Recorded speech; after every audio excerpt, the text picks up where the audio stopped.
You're listening to Creative Campfire, where creatives like you come to talk shop, share stories, and light the path for one another. Whether you're here to learn, grow, or just feel a little less alone, welcome to the fire.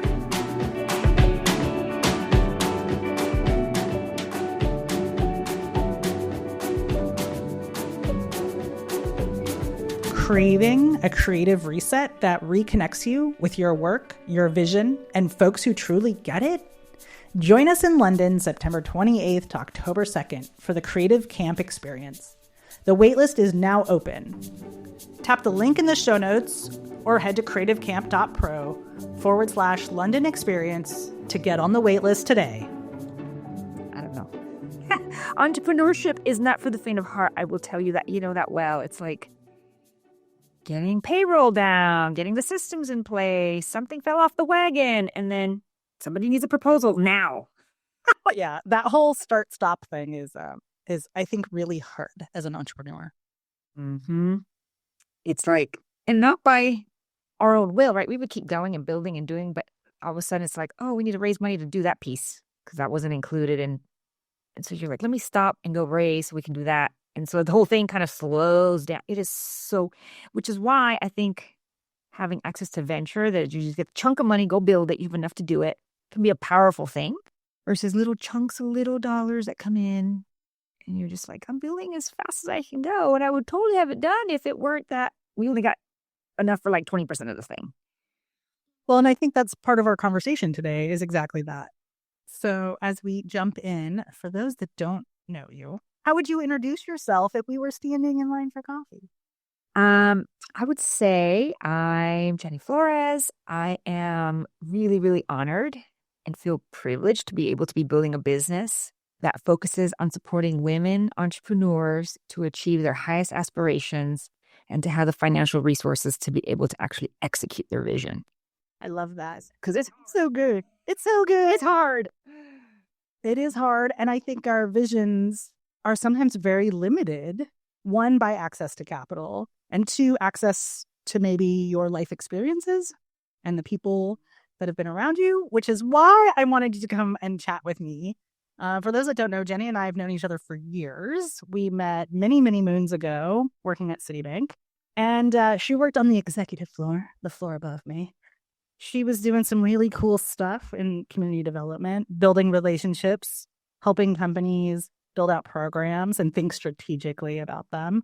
And I got to help on the operations and finance side of looking at numbers of where is those dollars going, what buckets are they going in, and helping from an internal checks and balance standpoint. And fast forward, Jenny built this incredible career in finance, leapfrogging from Citibank to Bank of the West to then Wells for, God, how long were you at Wells? A little bit over 4 years. It felt like 25 in my head.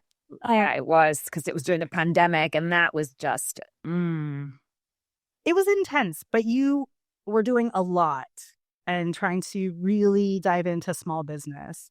And where did this venture capital idea really come from? Was it that point in time or was it earlier?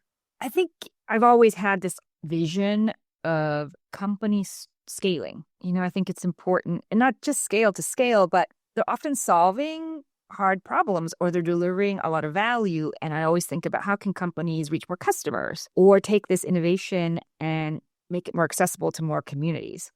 And that requires a mindset for scale. And I've just been fascinated by that concept because normally what gets a company to launch and be successful isn't the same strategy that gets you to scale. And so that shift is just fascinating to me.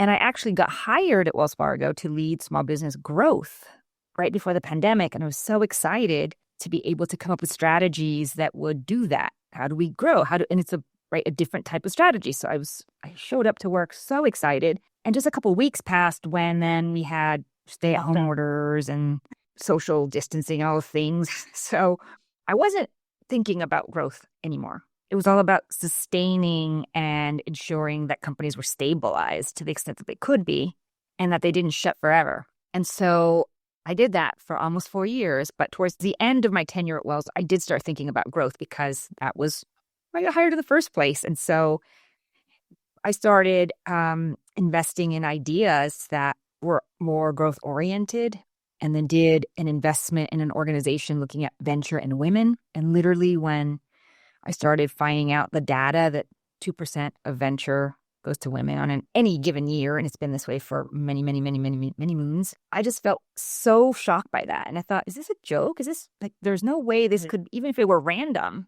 we were handing out investments randomly that only 2% would go to women, given how many companies women are starting. And they accelerated during the pandemic. And so I just thought, this feels like an industry right for a person like myself who likes to think differently and reimagine systems and build movements of not just like my own idea, but bring others along that could help make things even better. And that's how it started. And when I was ready to transition, I could not think of another job I wanted. What job would I be doing? I was like, I don't want a job. I want to go work on this thing, on venture, and having it flex for more women founders, and having it more accessible, and having more growth companies that have women founders at the helm. Because, like it or not, we see the world differently.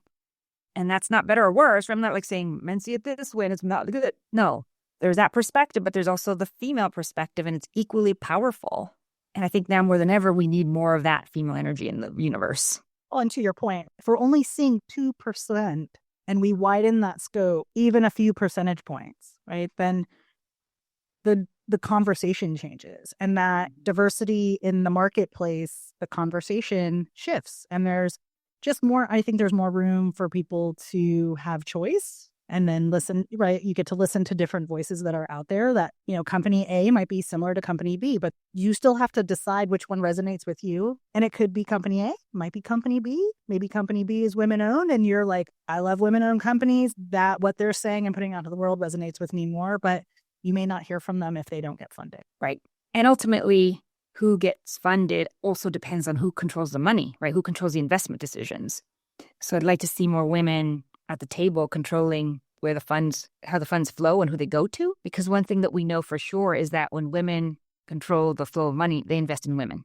And so we are going to launch a fund that supports women founders, and we're hoping to have that ready by end of year, because I think you will see very different outcomes from our company than if it was a company, a venture company of 100% males. And so we're going to go test all these assumptions ourselves.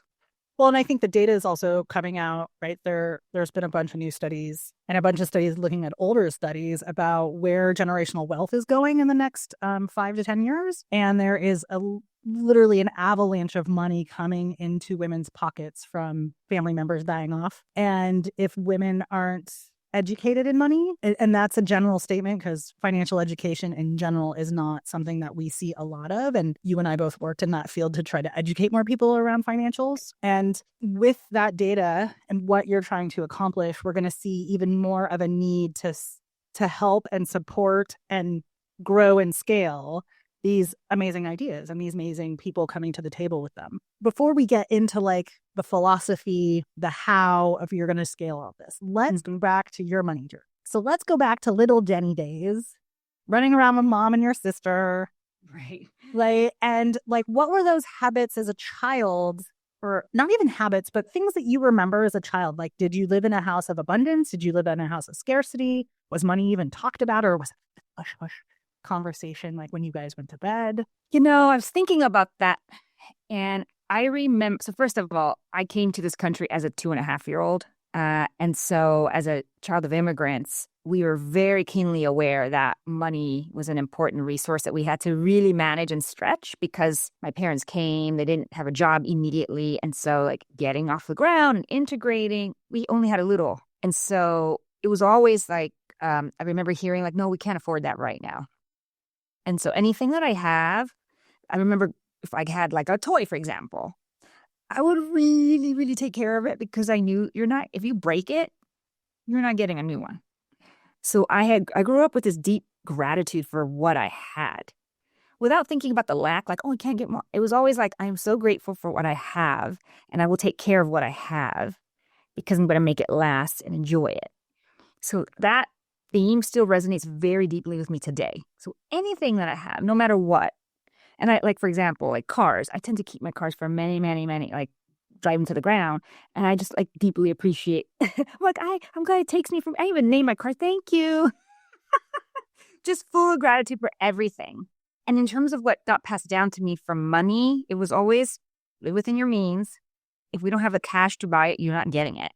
And so it was like, oh, we can't afford it. We can't get it. And then the other thing that got cemented was you need to have a good job because job will give you money. It will give you access. So I grew up thinking like job is the way until later in life. But it was like mom would have to go to work. And I was like, okay, because you need money. And that's how you get money is job. So that was like an interesting kind of like seed that got planted. And then having a bank account. And it was interesting because a lot of immigrants would keep money as cash under their mattress, wherever. And my mom was like, no. Right, is in the house somewhere. And for me, it was get a bank account, right? Make sure it's safe and protected. And then you can manage your money better that way. Other like, you don't know someone to take it or it's gone, whatever. So they weren't like lessons that were super sophisticated, but they were what my parents knew and what got passed down. Just the basics of, don't spend money you have, get a good job, make money, have a bank account. I'm like, okay, that's easy enough. And so that's how I grew up. Now, was there a shift when you became a teenager or when you went off to college? Like, because now you're starting to have conversations around different things, especially as a teenager, right? Especially if there's like school dances or, things that you want to do that maybe you don't have the funds for. Or when you go off to college and maybe you start having the conversations with people in your class or your roommates. I know specifically my sophomore, junior, senior year, I lived with 2 girls for 3 years. And we would have these different money conversations would come up, right? One worked full time. She was a manager at a Gap, but also went to school full time. And the other one came from a very wealthy home. And so it was like, she would come home with like a new skateboard. And I was like, where did you get that? Mm-hmm. He's like, oh, I just told dad, like, I wanted this thing and he sent me money. I was like, really? Like, my dad would be like, what did you spend this month? When are we having our monthly check-in?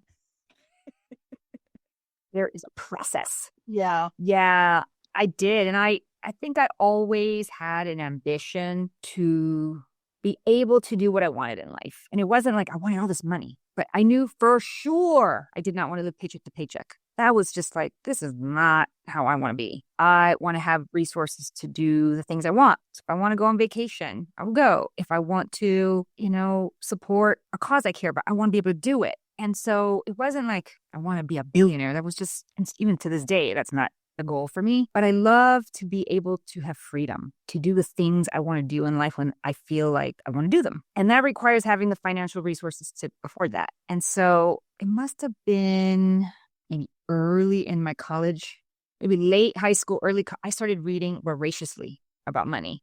I had a little job and I thought, I don't know what to do exactly from here, but there must be something different. I see people talking about investing. So one of the first books I read that changed fundamentally how I see the world with money was that Rich Dad, Poor Dad book by Robert Kiyosaki. A couple things that changed me forever. The idea of assets. You could be using your money to purchase assets or just be going into debt with liabilities. You could just be buying and buying things that are just nice, like a car. It seems like, oh, what a beautiful thing. And you're buying or a car or a handbag or who knows, whatever, But they're draining your income versus assets where you buy them and they appreciate and it creates wealth for you. That whole thing, my goodness, when I read that, I just light bulb moment. And it helped me to shape the decisions I made around my money, whether I'm consciously using it for liabilities or assets. And then this concept of paying yourself first. Oh my gosh. When you get your paycheck, you should save. The first thing you should do is save versus even if you have a bill that is due, pay yourself even a little bit. You have to create that habit of saving and paying yourself because money will compound, right? It will grow. And then this idea of leverage that I love. And I learned it in strategy and I learned it in money, which is how do you use other resources, either other people's money, or even your own, like if you have a home, for example, and how do you lever that up if you want to buy another thing that's an asset? And I thought, I had no idea that this is how the world works, that you can create leverage off of the things you have, or you can go convince someone to give you money and then they go do the thing. I was blown away because my family didn't grow up believing in debt or any other, if you don't have your own cash, you don't do it. I'm like, this is not how it works, actually. And so that changed my whole philosophy about money. And then there was this thing about, it was like a 4-box thing where it was like, you could either be an employee and you have a job, and then you can be a small business owner and like you basically own that job and create other jobs. Or like the Holy Grail as an investor, where your income, basically you put money to work. And he's like, you can make money while you sleep. I'm like, what in the world? You're like, how do I do that? How do I go to that box? Make money while you sleep. That's like printing money or the money tree. Right. And so I don't have to worry about it. I just go to sleep. And so then you realize, oh, you can invest and invest wisely and it will grow even when you're not paying attention to it. And so these concepts, I just literally read and read. And then another thing I did was I hired a financial planner pretty early on because I knew like some of these things feel complicated to me. Like, I don't know. And so we've had our advisor for a very long time. If you're listening to Jenny's story and thinking, I need someone like that in my corner, you're not alone. Whether you're just starting out or growing something big, a financial planner can help you move from confusion to clarity. That's why I want to shout out the Benson Agency Group, a team of financial professionals who specialize in everything from debt elimination to retirement planning and financial education. They'll meet you where you are and help you build a roadmap to where you want to go. Learn more at thebensonagencygroup.com and tell them Creative Campfire sent you. So yeah, that's how my concept of money has shifted over time, not because my parents taught me, but because I was really hungry for this information. And I went to seek it out in books and people. Worked in a bank and I wanted to know, for example, when I bought my first home, what are all the various mortgages that I could possibly get and how do they work? And my husband was like, why are you asking? I want to know all these different loans and how they work. And then I picked the loan. How I wanted to configure it. They're like, you're helping structure your own loan. I'm like, right, I know, because it's how I want it. I'm like, okay. So information is power.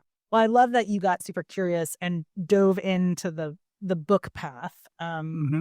There's a few things that like resonate right away, which is that whole pay yourself first, right? For those that haven't taken a look at Profit First is another great book that talks all about paying yourself first and how he had this multi-million-dollar business, sold it, was like, yeah, and then managed to blow all that money because he actually didn't know what to do with money. And then it was like to the point where his daughter came to him with her piggy bank and was like, Daddy, you have money?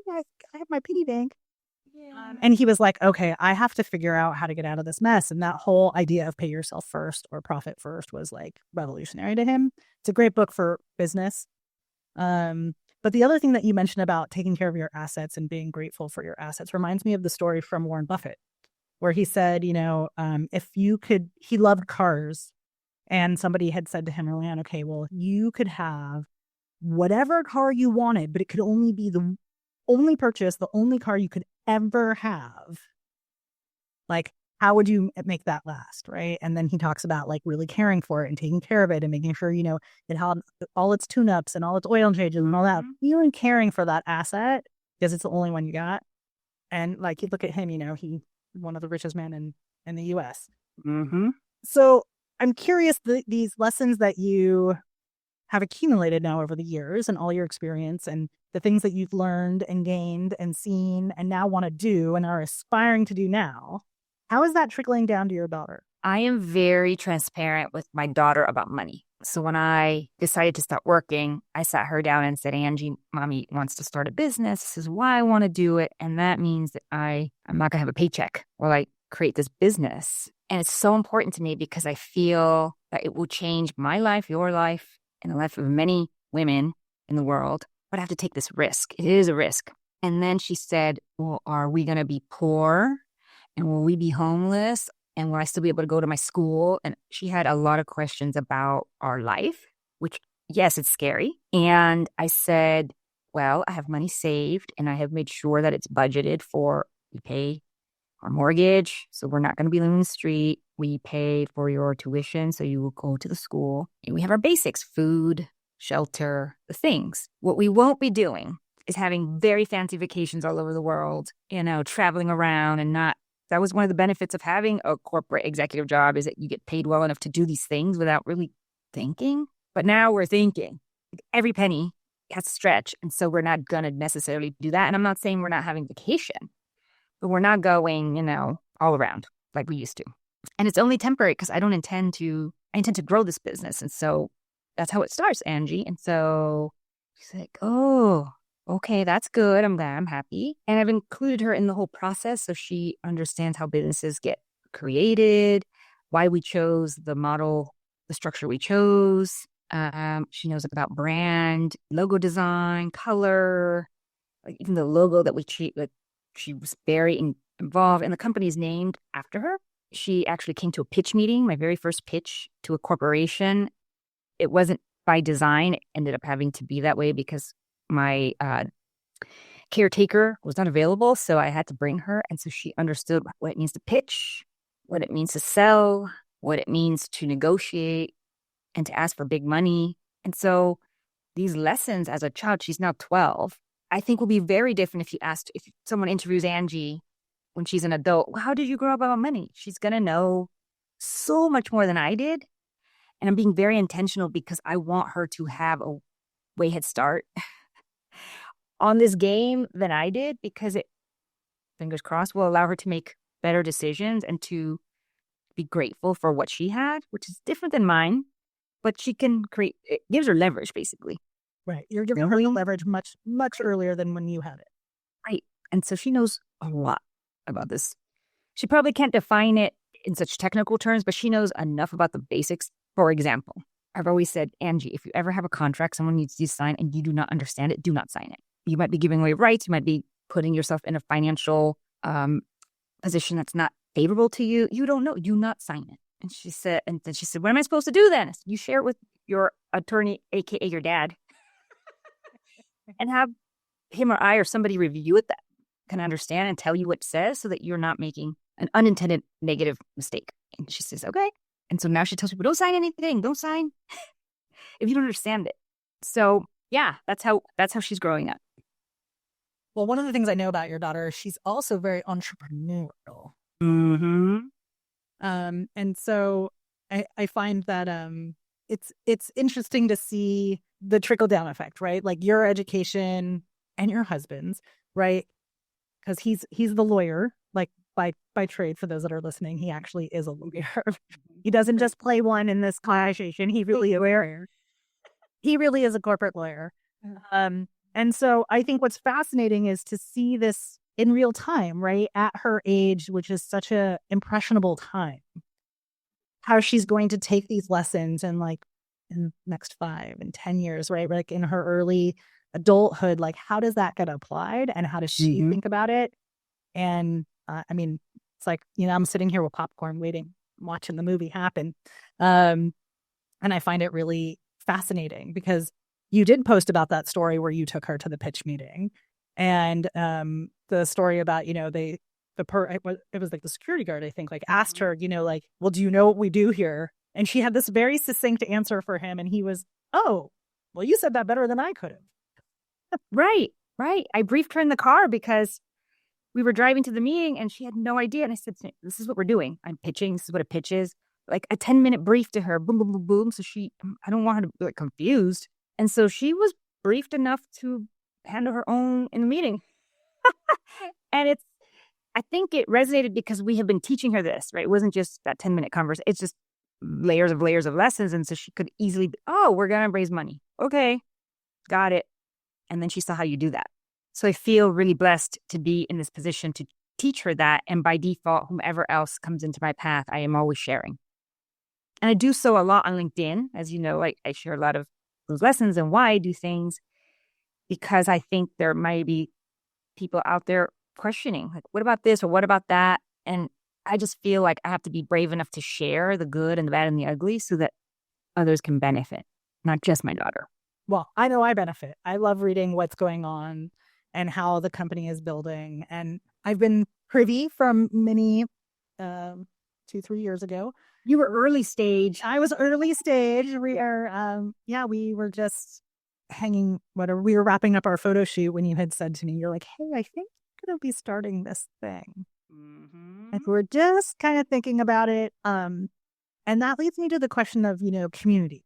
Like, how do you leverage that community? Who's those touch points? And how has like knowing person A led you to person B to get in front of those rooms? Now, I know this pitch that we were just talking about goes back to a relationship you built when we were back at Citi, because that person moved on and also had his own trajectory, or persons. There's several persons that you've known throughout the years through the banking industry who are now in a position to hear you and, be an investor. But besides those almost direct connections, I want you to think about this wider world of, I know you've been to a ton of summits. I know you've been a panelist at certain things. I know you went to South by Southwest. Like, where have you found that community? Maybe the question is more about how have you found that community? How do you build that community? So for folks that are like, oh my God, I can never think about building that because I don't know how to scale. I don't know how to network like that. Right. I will tell you that I am deeply, deeply spiritual.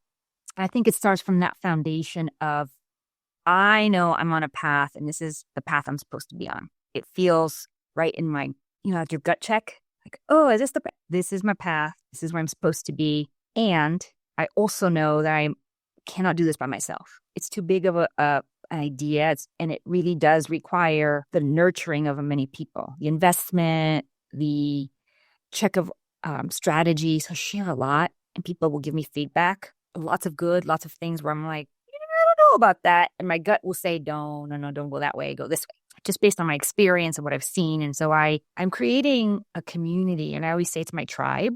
And the way that I have done that is, one, I have gone back to people who I have known, as you just said, for many, many years and whom I trust. And I have said to them, just like I did to you, hey, I am thinking about this idea. What do you think? And just gotten their initial feedback. And then I kept in touch with the people to tell them, not only am I thinking, now I'm leaving my current role to start the thing. How do you think I could collaborate with you? And that just opens the door. Meaning I plant the seed early so that when I'm not just saying, oh, I need money, right? Out of the blue. It's like you take those trusted friends and peers and people who are maybe in the space, you take them on the journey with you. And therefore, they're part of the story. And therefore, this idea is not just mine, it's ours. And so keeping in touch with folks, sending them not everyday updates, but consistent updates. I just launched a newsletter, which will now go out monthly. These kinds of things do take time, but they also pay dividends because people will say, hey, I've been keeping up with you on LinkedIn. I'm so excited. Even though I may not have talked to them in a year, the fact I'm putting out this information of where I am, why I'm doing this, puts them on the journey. And you need those people who believe. And I feel like I'm a magnet because I am very clear what I stand for and why I stand for these values and this idea. And the people who can also see it are coming to me. So my LinkedIn has now become like this access point of, and sorry to the people I haven't answered. I just get a ton, like hundreds of messages of people. Like, if I'm working through, hey, I'm interested in investing. Hey, this is a talent I have. I don't know if you can use it. Hey, I know someone you need to talk to. Hey, there's just a lot of connection points that are created, but you have to put yourself out there. And people can't read your mind. They don't know. They're so busy in their own life. They're not going to stop and think, what is Jenny doing? No, you got to be very visible and share, even though you may feel like no one's listening or no one cares. It's actually quite the opposite.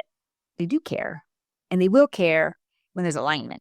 And so it's like, literally, that's why I say it's like a magnet, because I'm like, this is what I stand for. Women, venture, opportunity, people who say, yeah, me too. That's interesting. I never thought about that. Let's learn more.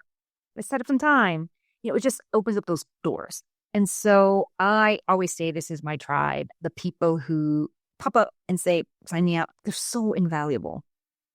And, as you open your own, you hang your own shingle, it can feel very lonely. And all of a sudden, you're not alone. You have all the support. And many of the people that are coming into my orbit now, I have never met them. I don't know them. I don't have a 20-year relationship. It's just new people who believe deeply in what we're doing and want to get involved. So I think that's also really cool. Kind of the cool part of social media, right? Mm-hmm. It's that we are now exposed to so many more people that we would never have had the opportunity to get in front of.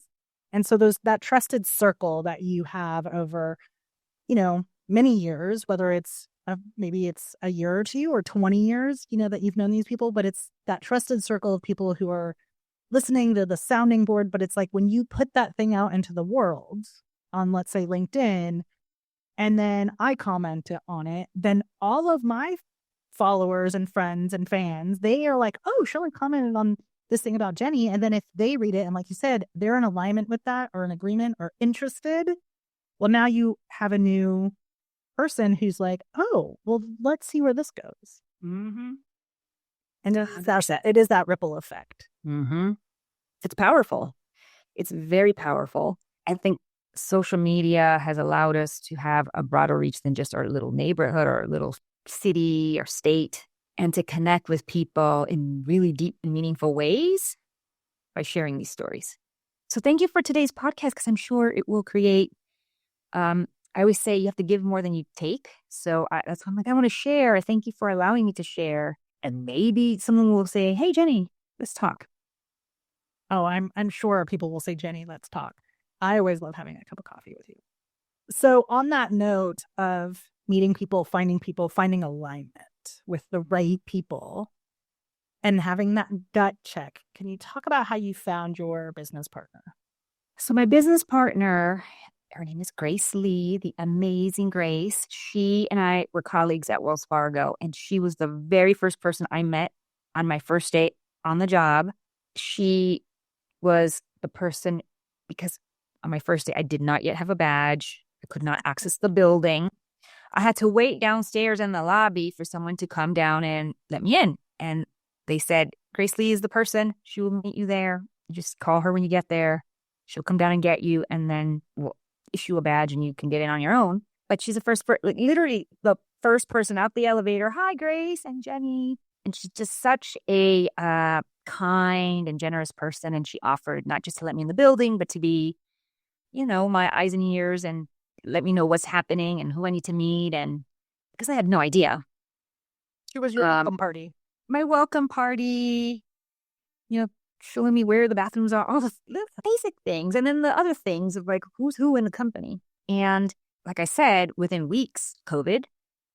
And I had not yet, because my job was starting up a whole new thing in the organization, I didn't even have the time to hire.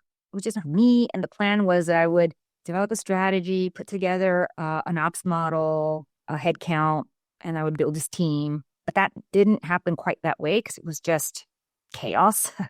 I had to respond. So initially, COVID happened, and then businesses started shutting down very quickly. And I knew that the bank needed to respond. So I came up with an idea that I wanted to execute on. And I reached out to the vice chairman of the bank, and he said, you have 3 days to make a strategy. We'll pitch it to the CEO. If it goes, it goes. But I believe in it, so go do it. And of course, so it's just me, no team, nothing. So of course, who do you think I turned to? I went to Grace. Grace, I know you. Help. You're nice and smart. And I'm on a very confidential project. Nobody knows about it besides me and the vice chairman. And he needs this thing in 3 days. So I can't bring a whole group of people. I just need to do it. And I need help. And she said, well, what do you need? I need you to take what's in my head and like create a deck with me that we can send to the CEO. And she said, what in the world are we, what? Who knows about this? Nobody, Grace, just you. And we need to go now. And so we just hunkered down and just got it done, just under intense amount of pressure. And we worked very respectfully together. We had a good time. We would laugh. I'm like, oh my God, how did this happen? Our deck went sideways and like we had to fix it. And, all the things. This is life. And by the way, we're dealing with our children are no longer accepted at school, have to stay home. And so now we're like, what in the heck is going on? And we supported each other through that because we both have children. And they were very young at the time. And the fact that we got it done, got it approved, went into execution mode to stand up what essentially was a $420 million fund, working remotely, it was a lot. And because she could run fast as I can, she's like so much smarter than I am. So she's like, blah, blah, blah, this is how we do it. And I thought, if I ever have something really hard to do, I need a Grace by my side. And I love her. She's one of my best friends. And, that's the first person I called when I decided I'm serious, I'm going to do this. And I kid you not, I said, Grace, what are you doing? She said, oh, I'm consulting. Because she had already left Wells Fargo. I'm consulting with clients. And I told her, that's so boring. Let me tell you my idea. It was all boring. You're a Ferrari, Grace. You're meant to be racing in the big leagues. Let's go do this thing. What do you think? I'm interested in your feedback. And it took her 10 minutes to ask me all the right questions. And she's like, oh, Jenny. Oh, I was just driving along smooth. And then you're calling me with this thing. Okay, I'm in. And like what she said, she meant it. I knew that she's not kidding. And so we jumped in and here we are. We are working hard. I love that woman. Grace, if you're hearing me, I love you. Of course she hears you. She's going to listen to this podcast. I love that there's like this kismet, right? And I think when people find that person, that friendship, that colleague, even like I have a partner in crime here in London where we do a whole bunch of creative projects together. Mm-hmm. And I met him online. We met on Instagram. And the first little fun thing we did together, it was like we could complete each other's thoughts. And I was like, that just happened all the time. Mm-hmm. And so we're actually shooting tomorrow together. But yeah, and I love that you picked up on that like right away, like that skill set that she brought to the table that you don't necessarily have. She could, read your language basically. Mm-hmm. She could get inside your head. You could be like, I have this thing and it's like this. And she's like, oh, here, let me sketch that out for you. Is this what it looks like? Exactly. You're like, yes, that's this. Yeah, right. It's like, Grace, it's a fun. There's three things. It goes like this. It goes like this. And money, this and that. And it was like gibberish, I felt. And she's like, I got it. Yeah, this is what it looks like on paper. I think is amazing. What I'm really curious about is, can you tell us a little bit about what the fund will look like and how it will actually work? Right. So let me tell you what it is. And it's actually two components. There's a nonprofit and a for-profit side. And the company, we launched the nonprofit first, and it's called the AMH Catalyst Center. And A, M, and H are the first initials of our daughter's names. And it was basically a commitment to them that in the next decade, we are going to work hard and smart and strategically to change how venture flows to women. So when they are ready to raise, if they choose to do that, it will be different. It will be more equitable for them to raise the kind of capital they need to make their dreams come true. So putting our daughters at the core just took the bar a little higher because we're like, we're not going to mess around. We're going to keep this commitment to these young entrepreneurs so they know what's possible. So the nonprofit side of the equation, imagine it being like a innovation hub where Grace and I come in here with other experts and think about how does venture work today and where are the pain points in this process for women? And identifying those pain points, how can we change this game so that it works better for women? So we're reimagining it. We're reimagining how capital flows, and we decided a nonprofit model because a couple of things. One, investors don't necessarily want to pay for you to go they just want your ROI right away. Two, we want to share the learnings with the field. So we don't want it to be like in close. We want to share it so that others who want to collaborate or build on what we're doing can do it quickly. So it's an open source kind of model. We don't want to have the pressure of having an ROI on trying to make change. So we're like, this is a nonprofit model. And within it, we're building AI-enabled advisory services. So think of if you had a coach next to you that knew you intimately, how could it help you build this business strategically, thoughtfully, and with all the analytics you need to make informed decisions? So that's what we're building with our AI-enabled, we call it advisory platform. And the other thing we're doing in this on the nonprofit side is thinking about how money flows, not just now, but in the future. And we see a trend towards having money flowing on blockchains. And if that's the case, and we see now with the new administration reducing barriers for traditional financial institutions, like the OCC was basically saying, you don't need permission now to do a play in this space, just go. Wide open door.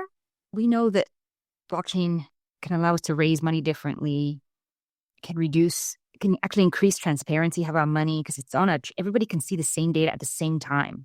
And you have, as opposed to venture funds that operate today, they're all closed. You don't know what they're doing. You don't have no idea. And so it's hard to understand how to engage. And so we're thinking open. No, we want open systems. And how can a distributed ledger technology help us do that? So it's totally different. but it's possible. I tell you, it's possible. I started working on blockchain about 2.5 years ago, and it's amazing. And so now I'm thinking, how do we use this technology for access? So that's the nonprofit side. It's this innovation hub where we can just imagine and test things, and they may work or not, and then we iterate on them and make systems change. Parallel to that, we're going to launch a fund that is a venture capital fund designed to help women founders very early stage. So at the pre-seed and seed level. And we're committed to this, not only because that's where my expertise lies. I'm more of an early stage. I'm not the person you need to work with to go IPO. It's not my thing. But on the early stages, how you set up, why you set up, the way you do, just the strategy, like underpinning your business. I love that. And so we want to invest in these women early so we can help them set up strong, ensure that as they raise more money, that they're still owning their company, that they understand their cap table, that they understand how to raise from the, smart money, that they don't get taken advantage of or take deals that don't benefit them in the end. Just like I tell my daughter, don't sign anything under the stand. I was thinking of Angie when you said that. Right. She's going to be like, don't stand. The money, what it is actually obligating you to do. And if it doesn't make sense, don't take it, because it's actually going to put you in a very difficult situation. And so we're thinking about that on the fund side. And the fund will support women who are working at the intersection of manufacturing, basically all the things you're creating, building, and sustainability. Because both Grace and I believe that no matter what is happening politically, if you have a red or blue or purple president, the planet is still in need of support. And we need sustainable practices, irrespective of what the politics is doing. And we're committed to getting capital to these women who are often at the forefront of the issues. And they're like, this is not right in my community. Like, there's a better way. And they can't get the funding. And so that fund, we are aiming to launch by the end of the year. And then we'll be direct investing. Right now, we're not direct investing. We're just building the nonprofit side of the business. But very soon, we're going to get our attorneys in place and start creating all the legal entity and the structure so that we can raise the capital to deploy for women. Oh, it's amazing. So the two things working, they're very synergistic. And I think a lot of the learnings from the nonprofit will help inform how we structure our fund so that it's smart money going out, empathetic money, high growth capital that isn't just demanding return. It's also, how can we help these women become incredible entrepreneurial leaders in their community by giving them that first check? It's very thoughtful. Mm-hmm.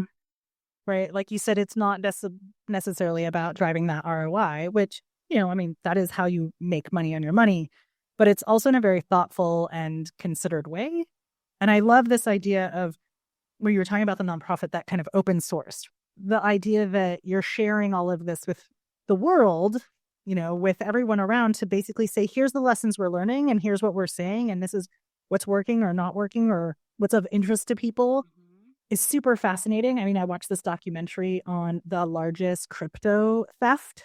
And speaking of blockchain and like the open blockchain, right? The guy that it's one person who actually, when the crime first happened, the technology did not exist to be able to look at all of this mass data in the blockchain.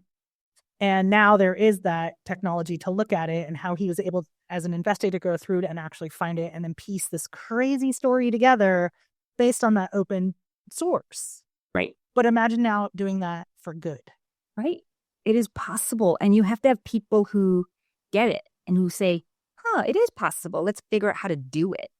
And that is why I'm sharing so openly, because the people who are willing to figure that out are coming to us saying, hey, I'm a blockchain person, or, I maybe not be a blockchain person, but I'm a deep AI person, and I see you doing this, and I think there's a way to connect the two. Like, so it's an incredible journey for us. It is so fun, and it's also hard because we have a lot to do, and at the same time you're raising, right? So you can't just be in execution all the day. Like, I'm executing, like, hold on, I'll be back. I got to go raise more of a capital so we can do the other thing that we want to do. So it is that process of balancing so much all at once, but trying to also be super targeted in how we use our energy so that we're moving the thing along in a sustainable way. And we're not burning out as well, because it's so easy. I could just see it. We're just like working all day long and then exhausted and can't function. And that's not ideal. We don't want to do that. So it seems like a pretty aggressive timeline, in my opinion. Like you're trying to get this nonprofit at the same time the for-profit side, the early stage seed side, done almost in a very similar time frame. And so how do you decide? I mean, I know that the nonprofit kind of launched first, but I can't imagine that the early stage is not far behind. And so like, how do you, if there's two of you, how do you manage that aggressiveness of trying to get these things done and prioritize what comes first, especially with this whole idea that we were talking about, like there's only so much execution that can happen until you need to hit pause because now you need to go raise so that you and Grace can eat. Right. So we raised, before we made any external announcement, we raised money. So we were so lucky that we incorporated and got our 501c3 early January of this year. And by the end of January, we already had a check. So, I mean, the timing, that's why I tell you that I feel like I'm on a bigger journey it's bigger than me, because it's just boom, boom, boom, gets aligned. And so we had the money to build the AI platform. And that allowed us to hire consultants. So it's Grace and I, and then we have an AI consultant. We are just about to issue the RFP for all the engineering team to create the just very first version of the model. We had money to do a survey. So what's today? The 29th. So tomorrow, the survey would close. We partnered with UC Berkeley to do a survey in California of women entrepreneurs to give us a sense of these businesses, where they are, how they're looking at growth, what are the drivers of their growth, what are the obstacles, just like baseline information about potential customers. And then we're doing focus groups, and all of that has been paid for by our original investment. So it's not, I know it's a lot, but we also are very clear that almost to the point of like, don't spend more than you have. Don't take on more than you have money for. So the AI thing is pretty resourced. We'd love to do a lot deeper research. So we're putting some pitches out there for that, because I think it's just California is the biggest economy in the nation, but there are other parts of this country we want to serve, and so we need more data. So that's that. The AI thing is okay. The blockchain, we are in communication with companies and who are interested in us building on their protocol. And what we're saying is we're happy to build if it's the right fit, but we also need your support, like financial support to do it. So when that gets decided and negotiated, it will come with resources so that we can afford to bring the talent to do it. So the lesson is, don't do things where you're going to kill yourself trying. Like, it's important to raise the money to do it well, thoughtfully, and that it's not falling on you, because honestly, I am not the expert in all of these areas. I know enough to be dangerous, but I need to bring the talent. And I keep telling the people I'm raising money from, it is not cheap. And so when I'm asking for these dollars, it is in the interest of building best in class. And as you know, we're going to share it with the field. So it will benefit more than just AMH. It will benefit the way the thinking happens for others in the space. On the venture side, we have a potential investor who is interested in helping us pay for basically the startup of it. And it's a lot of money to start a fund. And so it is, but think about this. You're building infrastructure that will allow the leverage to happen. Without us creating the fund, we cannot take all this money that's waiting. Like, we have people wanting to invest. We need to create the vehicle. We need to be able to absorb that money and put it to work. And if you invest in this, it will happen faster than if me and Grace wait 9 months to try to scrounge up our little dollars. So I think that's a really interesting point. Sorry to cut you off. No, please go. But I do think that's an interesting point about the VC fund, right? And something that I only learned like a year ago about, actually, like, the fund itself has to be like kind of almost pre-lined, right? There has to be kind of money in there so that other people then can give money. It's a very weird concept. Even saying that out loud, it sounds strange, right? But that whole idea of what you just said of like, oh, well, we're looking for someone who's going to fund it so that the fund can start, so then we can receive more funding to actually then lend out. Right. And the company who wants to invest in us just wanted to give us money to invest. Like, here's investment capital, go do it. No. We need the infrastructure. And then as a result of that, we can negotiate really great terms for this potential investor on the equity. Like, you can get a lot of value in doing something that hasn't been done yet in this model with a nonprofit and the fund will be for profit, but like, it has this nonprofit kind of like partner that can take this money and make it even smarter because we have all these learnings, all of this data that will help shape how we position our investments. And that is gold because it's reducing the risk. Basically reducing the risk of us doing silly things with the investment because we're well informed. And so we need it. And that is why I feel very, very, very committed to ensuring that we do both things well. But it takes money. And so we are raising, and we are raising from investors who have the same values. So they know how we're being very transparent. This is how fast we can go if you give us this. If not, we have to slow it down. And I think what we're doing meets the moment. And so you see investors accelerating the conversation, going, okay, if you could do it, how much do you need? What piece can we like really own? Because really, at the end of the day, if you peel this all back, investing in women is good for the economy. Investing in women is good for local communities. Investing in women is good for GDP. It's good for innovation. It's good for social impact. It's good for just knowing that these women are building with the bigger goal of creating thriving communities, right? Saving the planet. It just has bigger objectives than just saying, look, I'm going to get money and I'm going to give you 10x return or whatever. It's bigger than that. And so for those investors, they're very motivated to put their money to work because this,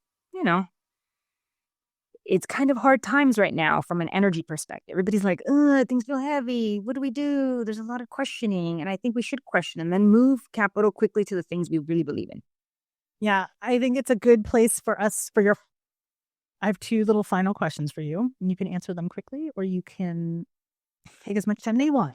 In the last, we'll say since COVID, we'll say the last 5 years. I'll give you a little longer than I gave you in the pre list of questions. But what would you say is your biggest money mistake you've made in the last 5 years? Well, it's actually just happened to me. You're like, so yesterday. Yeah, like a few weeks ago. So it was tax time. And I just have a lot of different stuff happening in the background.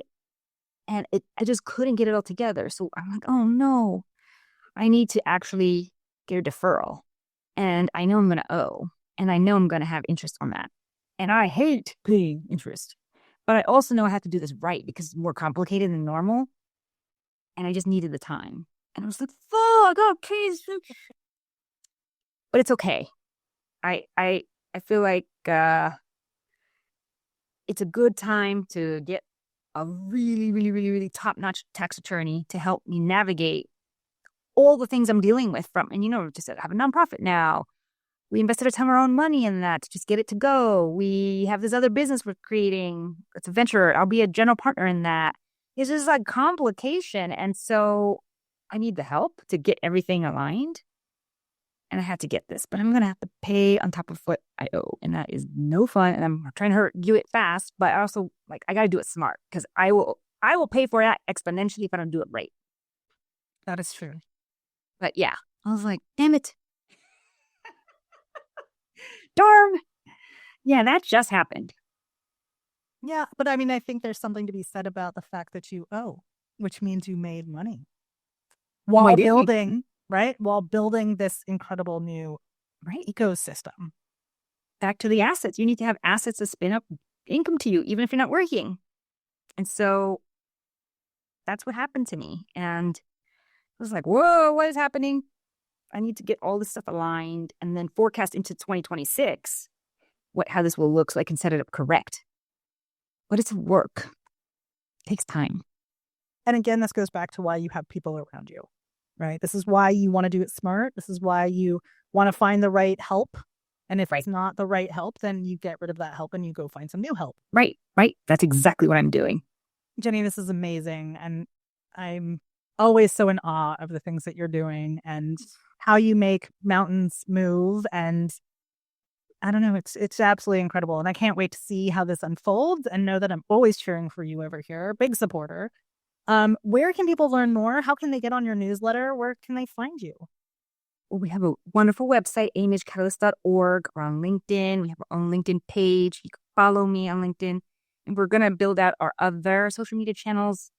So that's another thing. We just haven't gotten it to it. But I think for now, LinkedIn, I'm very active there. And I would love to connect with many of your listeners, because I'm sure if they're entrepreneurs, this will all continue to resonate. This was so awesome. Thanks again for being here. I know that you got to get going, so we're going to put this fire out for now, and we'll stoke it again later, folks. Ellie, thank you. It's been such an honor. And, I'm a big fan of your work, your energy, your creativity, the way you make things come to life. And on behalf of my daughter and my husband, who know I'm talking to you, and they're big fans of yours, and wanted me to say, hi, Shelly. Well, hopefully I'll see them. I'm only in town for a quick minute in the next couple of weeks, but I'll drop you a DM and let you know if I'm around, and maybe I can pop over even for. Yes, that would be great. That would be great. Even 20 minutes would be phenomenal for us. Thank you, Shelly. Got to see the puppy and the kitty too. Oh yeah, they're like woof woof meow meow. Thanks so much, Jerry. Thanks, Shelly. Have a wonderful evening. Bye. Bye. That's a wrap on this episode of Creative Campfire. Thanks for pulling up a chair and sitting with us. If you're loving these convos, share the podcast with a friend. The more people around the fire, the better the vibe. If you have thoughts, stories, or know someone we should interview, please tag us over at creativecamp.pro or drop into our DMs on Instagram. We've got to put the fire out for now, but we'll stoke it again real soon.